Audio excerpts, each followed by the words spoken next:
Today we are going to study the dissection of the lower limb. In that we are going to study the region, that is the leg region. What are the muscles of the front of the leg region? We are going to have the front of leg muscles.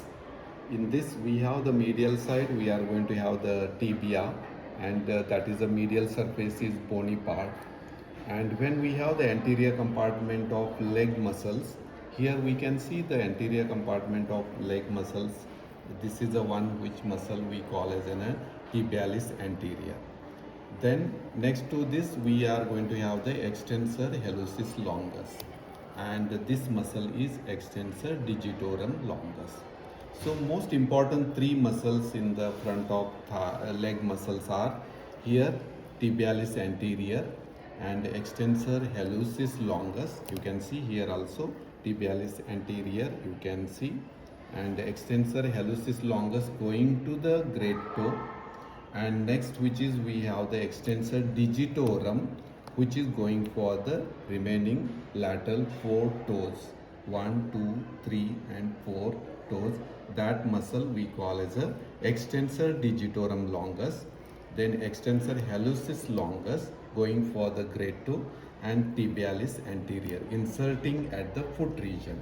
So you can see here clearly the laterally muscles are seen. Medially we are going to have this is the part which is bony and subcutaneous. So this is the one which is we can study including the dorsum of the foot. So this is we call as a dissection of the anterior compartment of leg muscle, including the lateral compartment where we can go here laterally. This laterally we are going to have the peroneal group of muscle, and these two muscles which are we call as peroneus longus and peroneus brevis. Peroneus tertius is deeper one, where you can see two muscle, peroneus longus and peroneus brevis muscle. So those muscles we call as lateral compartment of leg muscle or the peroneal group of the muscles. So this is a what about the anterior compartment, lateral compartment of leg muscles. So this is a dissected part where you can see very well with the muscles and tendons. Back